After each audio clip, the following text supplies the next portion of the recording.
Bonjour, je suis Gaël Châtelain-Berry, bienvenue sur mon podcast Happy Work, le podcast qui va vous envoyer de bonnes ondes pour aller travailler. Pour cet épisode, j'ai choisi de vous donner quelques petits trucs tout simples qui pourront améliorer votre quotidien. Je ne crois pas aux grandes théories.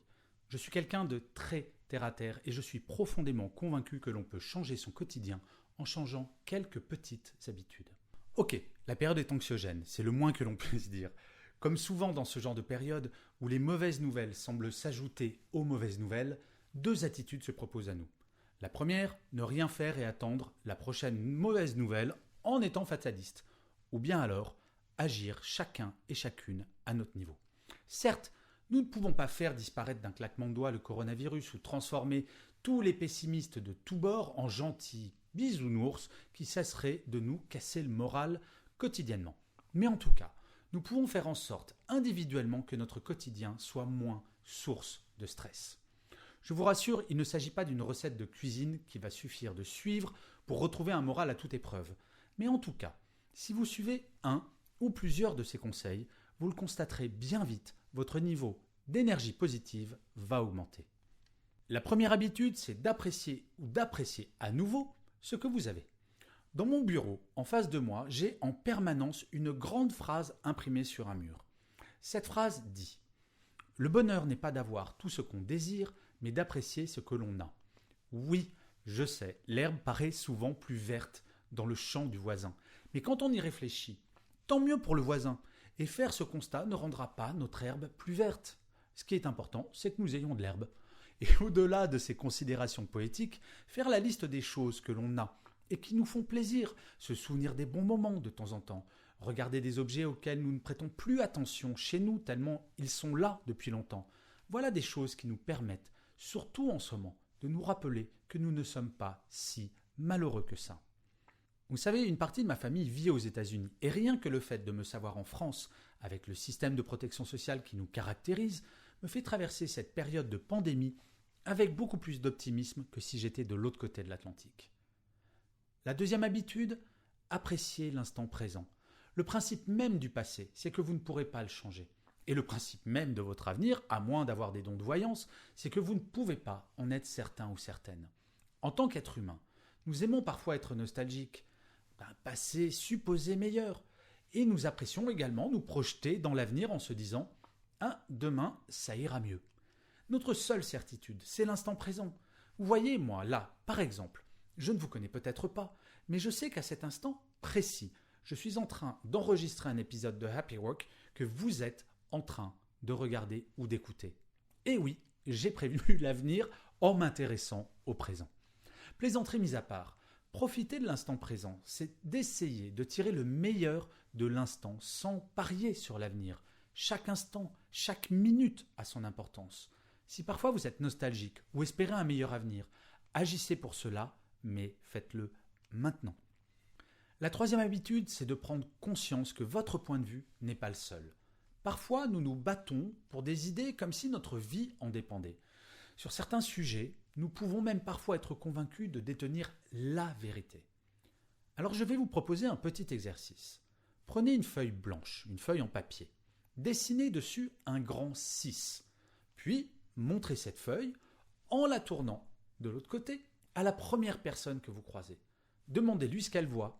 Elle va vous répondre « c'est un 9 ». Et oui, un 6 à l'envers, c'est un 9. Cet exemple semble basique, mais il explique bien le principe d'un point de vue. Ce n'est qu'un point de vue parmi tant d'autres. Alors oui, nous pouvons nous épuiser à essayer de convaincre notre interlocuteur que ce 9 est en fait un 6. Ou alors nous pouvons convenir ensemble que c'est un 6 et que c'est un 9. C'est plus enrichissant, non ? Si notre personnel politique, je fais une petite digression, pouvait faire cela de temps à autre, ça pourrait éviter un grand nombre de débats un peu stériles parfois. La quatrième habitude, tentez de nouvelles choses, quitte à vous planter. Vous savez, métro, boulot, dodo, ça vous parle ? Et oui, nous pouvons parfois avoir le sentiment de tomber dans un train-train quotidien un tantinet lassant. Et quand cela arrive, nous sentons bien que notre énergie est de moins en moins forte. Si c'est du fait de votre travail, vous pourriez bien entendu en changer. Mais ce n'est pas toujours aussi simple que ça. Alors que d'essayer de nouvelles choses, ça c'est facile et vous pouvez le faire dès aujourd'hui. Dessiner, écrire, essayer un nouveau sport, cuisiner ce que vous voulez. tant que c'est nouveau et que le fait d'essayer une nouvelle chose va nourrir votre ego. Non, notre vie n'est pas écrite jusqu'au moment de notre dernier souffle. Ce serait terriblement déprimant si c'était le cas. La 5e habitude, dites aux personnes que vous appréciez, que vous les appréciez. Ce qui est vrai en amour l'est également vrai dans nos relations quotidiennes avec nos amis ou nos collègues. On ne va pas se mentir, au travail il y a des personnes que l'on apprécie et d'autres que l'on apprécie moins. Et bien pour cette première catégorie, les personnes que l'on apprécie, il est important de verbaliser cette appréciation. Pour la personne en face de vous tout d'abord, bien entendu, c'est toujours agréable de s'entendre dire des choses sympathiques. Mais pour vous également, d'un point de vue très égoïste, quand on fait plaisir à quelqu'un, quand on envoie des ondes positives, dans 99% des cas, je vous assure, ces ondes positives vont vous revenir en boomerang. La 6e habitude, fuyez les gens toxiques. Oui, je sais ce que vous allez me dire. Oui, ok, mais c'est pas toujours faisable. Alors, classons les personnes au travail en 2 catégories bien distinctes. La première catégorie, ce sont les personnes avec qui vous ne travaillez pas directement. Bon, là c'est simple, ne prenez pas de café avec elles, ne déjeunez pas avec elles, ne nourrissez pas leur discussion en devenant petit à petit, vous aussi, quelqu'un de toxique. La 2e catégorie, ce sont les personnes avec qui vous travaillez directement. Là, c'est moins simple, mais malgré tout, vous pouvez agir. S'il s'agit de votre manager, il y a un épisode de Happy Work qui est totalement consacré à ça, c'est l'épisode 62, comment manager un manager toxique. Si c'est un collègue, prenez votre courage à deux mains et parlez-lui en toute transparence, sans aucune agressivité, avec des phrases comme « Écoute, j'adore travailler avec toi, franchement, mais la façon dont tu me parles, parfois, me dérange. Pourrions-nous en parler ?» Ou alors, autre façon de lui dire « J'adore travailler avec toi, j'espère que tu le sais, mais tous les ragots que tu racontes à propos des gens dans l'entreprise me dérangent. Est-ce que tu penses que nous pourrions essayer de ne plus en parler ?» L'idée, c'est de donner du négatif, mais du positif avant tout, et vous allez voir, les personnes toxiques évoluent. La 7e habitude, supprimez toutes vos alertes. Saviez-vous que lorsque vous êtes concentré sur un dossier, par exemple, et qu'un pop-up vous annonçant l'arrivée d'un email arrive ou qu'un SMS fait vibrer votre poche, vous alliez perdre instantanément entre 15 et 20 points de quotient intellectuel et que vous allez mettre 15 minutes à le récupérer. 15 minutes de perdu. Nous vivons dans un temps dans lequel nous avons le sentiment d'avoir de moins en moins de temps à notre disposition justement. Et ce sentiment de manque de temps est la première cause de stress au travail. En supprimant toutes vos alertes, vous redevenez maître de votre temps. Vous lirez vos mails quand vous le déciderez et non pas quand l'expéditeur de l'email l'aura décidé. La 8e habitude, réapprenez à dire non. J'ai beaucoup écrit et parlé à ce sujet, mais cela me semble particulièrement à propos dans le cadre de cet épisode de Happy Work. Nous pouvons avoir l'impression que dire oui à tout, c'est le meilleur moyen de se faire apprécier, de passer pour un vrai pro. Sauf qu'à force de dire oui à tout, nous finissons par ne plus faire attention à une chose importante, notre petite personne. Apprendre à dire ce que j'appelle un non positif permet d'avoir des avantages des 2 côtés, du oui comme du non. Le non positif, c'est le fait de remplacer un non sec, une sorte de porte claquée sur le nez de notre interlocuteur, par un « non, je ne peux pas à l'instant, mais si tu souhaites, je peux le faire demain avec grand plaisir ». Remplacer cette porte claquée sur le nez de votre interlocuteur par une porte ouverte ou entrouverte, c'est déjà bien. La 9e habitude, amusez-vous une fois par jour. Nos vies sont sérieuses, trop sérieuses, et encore plus actuellement. Retrouvez un peu son âme d'enfant, une fois par jour, au moins, ça fait un bien fou au moral. Choisissez ce que vous voulez, sauter à pieds joints dans une flaque d'eau, regarder un film comique, lire un livre drôle, demandez à vos enfants de vous raconter leurs meilleures blagues, mais pas un jour sans un éclat de rire, et vous verrez, même quand la journée ne prête pas à sourire, vous ne peindrez pas tout le tableau en noir. Alors si ce conseil vous semble ridicule, c'est peut-être que le sérieux a déjà pris entièrement possession de vous. En tant qu'être humain, toutes les études l'ont montré, le rire est bon, très bon pour la santé.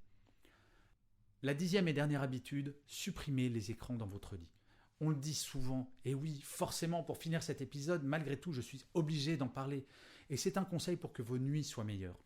Toutes les études le montrent. Regardez un écran, un smartphone, une télévision, un ordinateur, dans la demi-heure avant de vous endormir, perturbe grandement votre endormissement et la qualité de votre sommeil.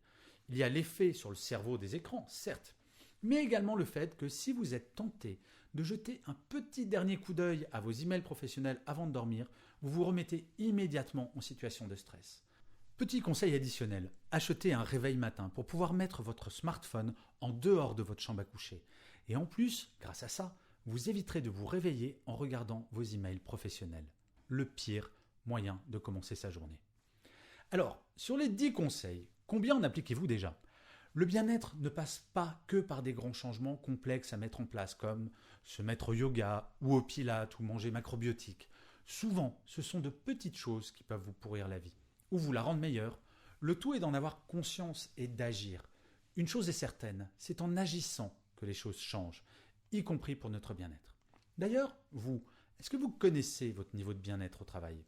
Alors sinon, vous pouvez aller sur mon site web www.gchatelain.com. Il y a plein de tests pour connaître votre niveau de bien-être au travail et ces tests sont bien entendu totalement gratuits. Et je finirai comme d'habitude cet épisode de Happy Work par une citation. Pour celui-ci, j'ai choisi une phrase de Gandhi qui disait « Commencez par changer en vous ce que vous voulez changer autour de vous ». Je vous remercie 1000 fois d'avoir écouté ou regardé, si vous êtes sur YouTube, cet épisode de Happy Work. Je vous dis rendez-vous au prochain et d'ici là, prenez soin de vous.